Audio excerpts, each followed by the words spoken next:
ईसा मसीह की आप बात करते हैं तो ईसा मसीह खुद अपने आप को बताते हैं सन ऑफ गॉड। बाप बेटे का अंतर है। Son of God is, but यहाँ पे अब इंक्वायर करने की बात है हु इज गॉड।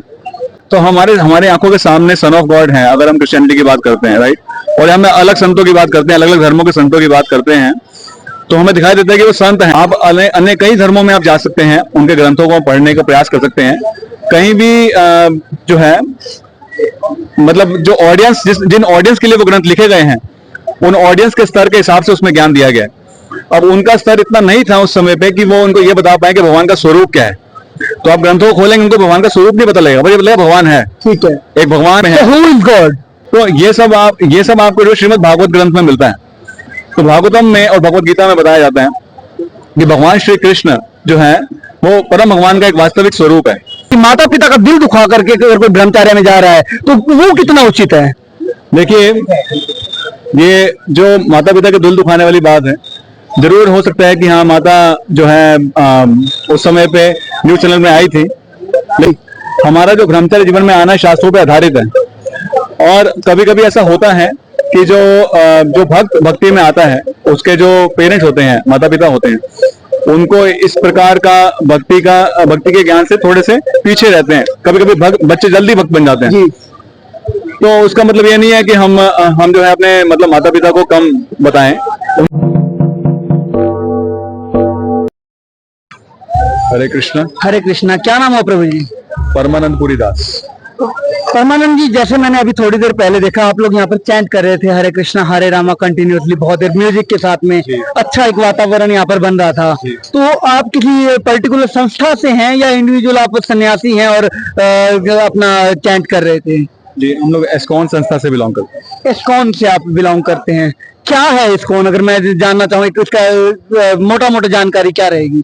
एस्कॉन एक संस्था है जो कि एक स्पिरिचुअल ऑर्गेनाइजेशन है, जो कि ना सिर्फ एक टेंपल है बल्कि एक टेंपल से काफी ज्यादा है। कि basically it's a spiritual institution. एक स्पिरिचुअल इंस्टीट्यूशन है जहाँ पे भगवत गीता का ज्ञान दिया जाता है, भगवत गीता सिखाई जाती है, पढ़ाई जाती है। केवल भगवत गीता या और भी धार्मिक ग्रंथों के बारे में ज्ञान मिलता है? जितने भी धार्मिक ग्रंथ हैं, खास तौर पे श्रीमद् भागवतम जो कि महापुराण बताया गया है, और सभी वेदों का जो है सार बताया गया है।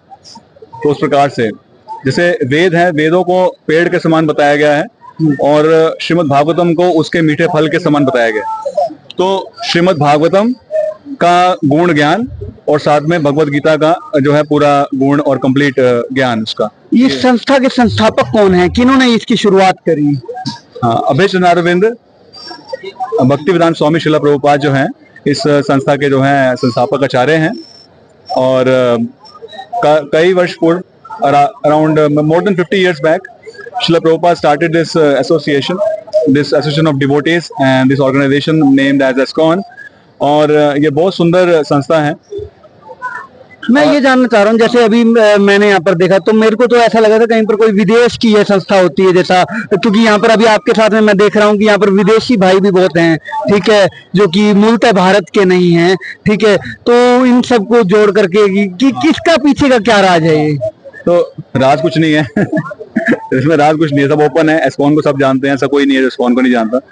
एक्चुअली एस्कॉन की फुल फॉर्म अगर आप देखेंगे, international society for Krishna consciousness. तो इंटरनेशनल का मतलब है पूरे विश्व में प्रचार किया गया। तो ये संस्था बनाई इसलिए गई थी कि कृष्ण भावनामृत का जो प्रचार है, भगवान की कृपा के पात्र जरूरी नहीं खाली भारतीय हैं जी, भगवान की कृपा के पात्र पूरे विश्व के सभी जीव हैं। इवन कीड़े मकोड़े और अन्य जीव आत्माएं, पेड़ पौधे भी हैं, है ना। तो सबको कृष्ण भावनामृत का प्रचार करने के लिए, हरि नाम का प्रचार करने के लिए जो है इसको इंटरनेशनल ऑर्गेनाइजेशन का नाम दिया गया, international society for Krishna consciousness. इसलिए आपको इसमें, अगर आप कोई वृंदावन मायापुर जाएंगे, आपको पूरे विश्व से लोग आए हुए दिखाई देंगे। जैसे अभी आपने कहा कि भगवान की कृपा के पात्र तो पूरे विश्व के लोग हैं। हाँ। तो उसी तरीके से मेरे मन में यहाँ पर सवाल उठता है कि भारत के अंदर जैसे हम लोग श्री कृष्ण को, और हम लोग भारतीय हैं तो मूलतः हम लोग ये भी कहते हैं कि हिंदू मुस्लिम सिख ईसाई चारों हैं, भाई भाई का नारा हम लोग देते हैं। हाँ। तो उसी तरीके जो क्रिश्चियन लोग हैं वो यीशु मसीह को, ठीक है, विदेशों के अंदर क्रिश्चियनिटी ज्यादा है, तो वो यीशु मसीह के थ्रू भगवान की कृपा के पात्र बन तो रहे हैं। तो किसकी क्या आवश्यकता पड़ी कि हमें वहां पर हरे कृष्णा का ही वहां पर प्रचार करना पड़ा? हाँ, बेसिकली अगर वो अपने धर्म का पूर्ण तरह से पालन करते हैं तो कोई समस्या नहीं है, अगर करते हैं तो। पर हम देखते हैं कि हर जगह पे हर रिलीजन में कहीं ना कुछ तोड़ मड़ोड़ है। कोई भी अपने धर्म का पालन पूरी तरह नहीं करता है, चाहे कोई भी धर्म आप ले लें, चाहे हिंदू हो, चाहे मुस्लिम, सिख, ईसाई, जो भी है। और जो आप ईसा मसीह की आप बात करते हैं, तो ईसा मसीह खुद अपने आप को बताते हैं सन ऑफ गॉड जी। तो सन ऑफ गॉड बताते हैं। तो यहाँ पे क्या है, यहाँ पे नॉलेज में हल्का सा जो है डाइवर्जन है दिखाई बाप बेटे का अंतर तो वो रहे नहीं, बाप बेटे का अंतर है। Son of God is, but यहाँ पे अब इंक्वायर करने की बात है, हु इज गॉड। तो ये सवाल, सन ऑफ गॉड इज हमारे फ्रंट में है, हु इज गॉड। तो हमारे आंखों के सामने सन ऑफ गॉड है, अगर हम क्रिश्चियनिटी की बात करते हैं, राइट। और हम अलग संतों की बात करते हैं, अलग अलग धर्मों के संतों की बात करते हैं, तो हमें दिखाई देता है कि वो संत हैं, भगवान के भेजे हुए कोई दूत हैं। लेकिन भगवान कौन है ये उन्होंने बताया है, पर हम उसको समझना नहीं चाहते। अलग अलग धर्मों में देखा जाता है, वो लोग इंक्वायर नहीं करना चाहते, जिज्ञासा नहीं करना चाहते भगवान के बारे में। तो इस्कॉन का एक मेन इनिशिएटिव ये है कि लोगों को बताया जाए, उनके अंदर जिज्ञासा जगाई जाए, ताकि लोग पूछें कि भगवान कौन है। तो भगवत गीता में साक्षात इसका पूरा वर्णन आता है। भगवान बताते हैं उसमें कि भगवान जो है क्या, परम पुरुषोत्तम भगवान है, सुप्रीम कंट्रोलर भगवान को बताया गया उसमें। और परम निहंता, सुप्रीम कंट्रोलर मीन्स परम निहंता। और हर एक इजी लैंग्वेज में आप मेरे को बताइए, परम निहंता को हिंदी में अगर हम क्या कहें, क्या हर चीज को, हर एक पर्टिकुलर चीज को कंट्रोल करने वाले, ठीक है, छोटे से लेके चींटी से लेके पूरे ब्रह्मांड तक, ठीक है, हर एक चीज भगवान के कंट्रोल में है। हाँ, इसको बोलते परम पुरुषोत्तम भगवान। और अपने आप में भगवान क्या, पूर्ण है।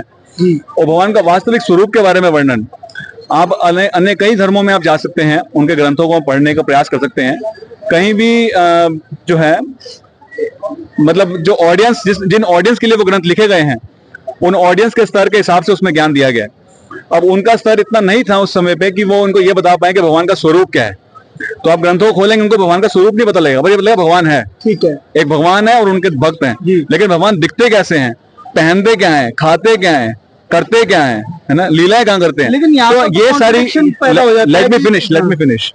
तो ये सब आपको जो श्रीमद् भागवत ग्रंथ में मिलता है। तो भागवतम में और भगवत गीता में बताया जाता है कि भगवान श्री कृष्ण जो है वो परम भगवान का एक वास्तविक स्वरूप है। और जब आप देखते हैं, जब हम बात करते हैं कि आगे अन्य अन्य भगवान के अवतारों की, तो भगवान श्री कृष्ण अपने आप को एक्सपेंड करते हैं, विस्तृत करते हैं, विस्तृत से प्रकट करते हैं कई सारे अवतारों में। कई प्रकार के विष्णु हैं और कई प्रकार के और अन्य 10 अवतारों के बारे में सुनते हैं। तो ये सब भगवान कृष्ण से प्रकट होते हैं। भगवान श्री कृष्ण जो है फर्स्ट और अपने आप में एक भगवान का वास्तविक स्वरूप है, और उसके बाद भगवान के अवतार होते हैं। देखिए, अभी आपने कहा भगवान पहनते क्या है, भगवान खाते क्या है, सारी चीजों का वर्णन है। लेकिन यहीं पर कॉन्ट्रडिक्शन पैदा हो जाता है, क्योंकि बहुत सारे तो धर्म ग्रंथ ये कहते हैं कि वो निरंकार है, उसका कोई आकार ही नहीं है।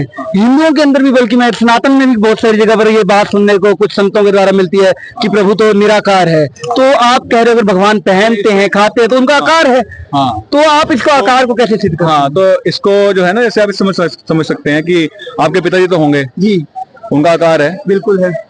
तो उनके पिताजी के पिताजी, उनका भी आकार कुछ आकार तो रहा ही होगा। मेरे दादाजी का भी मोटे पतले लंबे कुछ तो रहे होंगे, बिल्कुल, है ना। तो जो परम पिता, उनका आकार कैसे नहीं है, आप कैसे बोल सकते हैं, राइट? बिल्कुल सही। जो पूरी सृष्टि के पिता, उनका आकार नहीं है, आपका आकार है, आपके बच्चों का आकार होगा, आपकी पूरी पीढ़ियों का आकार था, लेकिन भगवान का आकार, सृष्टि के रचयिता के लिए कह दिया जाता है कि उनका आकार नहीं है। कैसे बोल सकते हो आप जी? चलिए, ये तो बात हो गई कि स्पिरिचुअलिटी और उसके बारे में। अब मैं बात करता हूँ थोड़ी संस्था के बारे में, इस्कॉन के बारे में।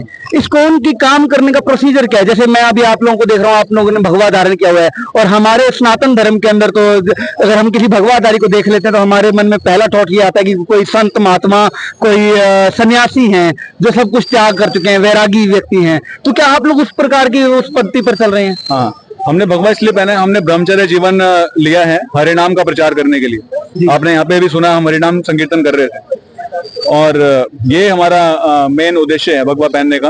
क्या क्राइटेरिया रहे इस ब्रह्मचर्य जीवन के? क्राइटेरिया ये है कि हमने जो है अपनी भौतिक सुख सुविधा को त्यागा है, ताकि हम बाकी जो जनसंख्या है उनका हम उद्धार कर सके हरिनाम संकीर्तन के माध्यम से। भौतिक सुख सुविधा से उदाहरण के लिए 1-2 उदाहरण कोई आपके हिसाब से? हमारी उम्र के लोग क्या करते हैं? जॉब करते हैं, फैमिली संभालते हैं, शादी करते हैं, बच्चे करते हैं, लग्जरी गाड़ी रहती है, पार्टीज करते हैं, बहुत कुछ करते हैं। तो हम लोग बहुत कुछ नहीं करते, हरे नाम संकीर्तन करते हैं। केवल हरे नाम संकीर्तन करते हैं, यानी आप विवाह भी नहीं करेंगे और कुछ नहीं करेंगे, केवल संकीर्तन में अपना जीवन आप व्यतीत करने वाले हैं। मेरे दिमाग में यहाँ पर एक मेरे रिमाइंड हो जाता है, मैंने एक न्यूज चैनल के ऊपर एक इस्कॉन से जुड़ा हुआ एक इंटरव्यू देखा था, जिसके अंदर थोड़ा आपको मे भी हो सकता है ऑफेंसिव लगे मेरा ये टॉक, लेकिन मैं इसके ऊपर क्लियरिटी चाहता हूँ, ठीक है, कि एक ब्रह्मचार्य के अंदर आया था नया नया युवा, और उस युवा के माता पिता को उस पर बड़ा ऑब्जेक्शन था। उन्होंने न्यूज चैनल के ऊपर आकर के बड़ा ऑब्जेक्शन उठाया, ठीक है, उसको लेकर के कई लंबे टाइम तक डिबेट चली कि माता पिता का दिल दुखा करके अगर कोई ब्रह्मचार्य में जा रहा है तो वो कितना उचित है। देखिए, ये जो माता पिता के दिल दुखाने वाली बात है, जरूर हो सकता है कि हाँ माता जो है उस समय पे न्यूज चैनल में आई थी, लेकिन हम वास्तविकता देखते हैं। अगर आप शास्त्रों पे जाएं जी, हमारा जो ब्रह्मचर्य जीवन में आना शास्त्रों पे आधारित है, और कभी कभी ऐसा होता है कि जो भक्त भक्ति में आता है, उसके जो पेरेंट्स होते हैं, माता पिता होते हैं, उनको इस प्रकार का भक्ति के ज्ञान से थोड़े से पीछे रहते हैं। कभी कभी बच्चे जल्दी भक्त बन जाते हैं। तो उसका मतलब ये नहीं है कि हम जो है अपने मतलब माता पिता को कम बताएं। उनको कन्वेंस करना एक रास्ता हो सकता है। एक मिनट, मैं यहाँ पे थोड़ा क्लियर करूंगा, एक सेकंड चाहिए रहेगा। उनको कन्वेंस करना एक रास्ता हो सकता है। और देखिए, हमारे शास्त्रों की आपने बात करी, शास्त्रों के अंदर भगवान का ही रूप माता पिता को बताया गया है, ठीक है, और हम अपने जो धरती पर भगवान है उनका दिल दुखा करके जाएं। तो आप शास्त्रों की बात कर रहे हैं, तो शास्त्रों में आपको बता दें कि ध्रुव महाराज जो थे, उनकी जो माता थी, उनकी माता ने उन्हें कहा था कि हम वो वन में जाके तपस्या करें जी, ठीक है जी। और जो हनुमान जी जो ब्रह्मचारी थे, उनकी माता अंजना भगवान की शुद्ध भक्त थी, और वो ब्रह्मचर्य कर रहे, और ऐसा कहीं हमने वर्णन नहीं सुना रामायण में कि उनको आपत्ति हुई उससे। और ऐसे कई अन्य उदाहरण है जिसमें हम भागवतम में देखते हैं कि भीष्म पितामह ब्रह्मचर्य का पालन करते थे, राइट। तो ऐसे कई सारे अन्य उदाहरण है। तो उन्हीं उदाहरणों पे आधारित जो हमारा ये ब्रह्मचर्य व्रत है। और हाँ, हम माता पिता को शुरू में जरूर थोड़ी सी तपस्या झेलनी पड़ती है, क्योंकि उनका जो प्रेम है हमारे प्रति, अपने बच्चे के प्रति, वो बहुत ही जेन्युइन है। और अगर वो थोड़ा सा अगर हमें डांटते हैं और हमारे खिलाफ थोड़ा जाते हैं, तो हमें उससे कोई आपत्ति नहीं है, हम झेलने के लिए तैयार हैं। लेकिन हम प्रेम पूर्वक उनको समझाते हैं। तो हमने देखा है, आपने खाली न्यूज चैनल में देखा है, आपको ये नहीं पता कि आज क्या है उनके जीवन में। जी बिल्कुल, हाँ। तो ऐसी कहानी हर एक ब्रह्मचर्य जो पालन करता है उसके जीवन में आती है।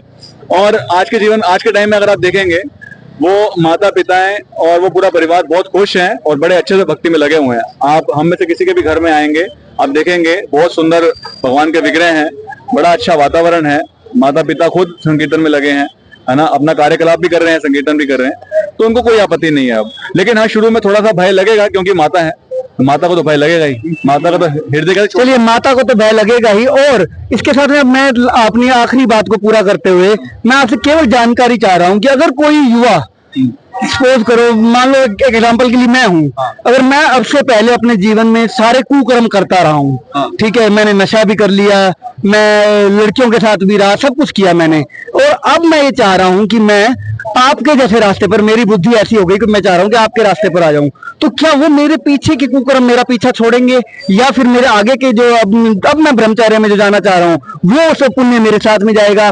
क्या होने वाला, और इस ब्रह्मचर्य में आने का प्रोसीजर क्या होगा, अगर आ सकता हूं तो? बेसिकली इसमें बहुत ही एक जो भक्ति का प्रोसेस है, बहुत ही शक्तिशाली प्रोसेस है। इसमें बताया जाता है कि जो हरे कृष्ण महामंत्र का जाप और कीर्तन हम करते हैं, ये इतना शक्तिशाली है, इतने पापों का नाश कर सकते हैं जितने आप कर भी नहीं सकते जी, ऐसा बताया जाता है। तो जब हम हरे कृष्ण महामंत्र के संपर्क में आते हैं और इसका नाम जाप करने लगते हैं, भक्तों के संपर्क में आते हैं, धीरे धीरे हम जो है नियमों का पालन करते हैं। जनरली भक्त जो हैं, हमारे यहाँ पे जो भक्त रहते हैं, 4 नियम का पालन करते हैं। उसमें आता है मांसाहार ना करना, अवैध स्त्री संबंध ना करना, नशा ना करना, झूठ ना बोलना। तो ये 4 जो है नियम बहुत ही कड़ाई से पालन किए जाते हैं हमारे यहाँ पे, हमारी संस्था में। तो जब हम नियमों का पालन करते हैं, साथ साथ हम हरिनाम का जाप और कीर्तन करते हैं, तो हृदय शुद्ध होता है। और दूसरी चीज ये है कि आप कहते हो कि पीछे वाले कर्म दोबारा से क्यों नहीं आते, तो इसमें भगवान की बहुत कृपा है। इसका एक उदाहरण है कि जैसे मान लीजिए आपके पिता हैं और आप उनको छोड़ के कहीं चले गए और गंदी आदतों में पड़ गए और कई वर्षों तक आप दिखाई नहीं दिए, तो पिता दुखी होंगे, खुश होंगे? दुखी होंगे, है ना। तो दुखी है, पर वापस नहीं बुला रहे, पता नहीं आएगा जी। लेकिन एक दिन आपको याद आई, आप वापस आ गए, तो खुश होंगे, दुखी होंगे? खुशी होंगे। खुश होंगे ना। तो भगवान के साथ भी ऐसा ही है। तो भगवान देखते हैं कि तो ठीक है, अभी लगा है इंद्र तृप्ति भोग विलास में लगा हुआ है, लेकिन जिस दिन हम पहला हरिनाम लेते हैं भगवान का भूला अगर शाम को घर लौटाए तो हाँ, उसे भूला नहीं कहते हाँ, वाला concept है। बिल्कुल, जिस क्षण हम भगवान का नाम की शरण ले लेते हैं, भगवान हमें फिर से स्वीकार कर लेते हैं। तो चलिए, ये और जब प्रोसीजर क्या है इस ब्रह्मचार्य में आपके? प्रोसीजर मैंने आपको बताया, 16 माला का जप और 4 नियम का पालन, ये अगर आप कर पाते हैं तो आप जो है इस्कॉन से जुड़ करके तो ब्रह्मचार्य में आने का क्या? हाँ, ऐसे से जुड़ के बता रहा हूँ। नहीं, ये तो अगर कोई घर पे बैठ के भी करेगा तो भी वो हो गया, ठीक है। लेकिन इस्कॉन से अगर पर्टिकुलर आपकी तरह अगर मैं ये चाहूँ कि ऐसे इस्कॉन की टीम मेरे साथ रहे, मैं चैंट करूं, पब्लिक प्लेस पर जाकर के चैंट करूं, तो मैं आपकी जानकारी के लिए बताना चाहूंगा कि हम लोग जो है, ऐसा नहीं कि हम कल ही जुड़े हैं, हम लोग कम से कम 14-15 साल से हम जुड़े हुए हैं। तो प्रोसीजर कुछ नहीं, प्रोसीजर यही है कि आप भक्ति को गंभीरता से लें जी, और जो आपके जो वरिष्ठ भक्त जो आपको गाइड करेंगे आगे चल के हमारे मंदिर में, वो जब आपको निर्धारित करेंगे कि हाँ अब आप जो है इस जीवन में आने के लिए आप तैयार हैं, तो आप आ सकते हैं, अदरवाइज नहीं। तो आपने यहाँ पर देखा कि किस तरह से इस्कॉन से जुड़े हुए संत हमारे साथ में, इस्कॉन से जुड़े हुए ब्रह्मचारी भी हमें बता रहे थे किस तरीके से इस्कॉन के द्वारा पूरे विश्व भर में भगवत गीता का प्रचार किया जा रहा है, क्या उसके प्रोसीजर्स हैं, क्या प्रोज एंड कॉन्स हैं, उन सब चीजों पर अभी हमने बात की। आपको हमारा ये वीडियो कैसा लगा, अपनी राय कमेंट बॉक्स में जरूर रखिएगा।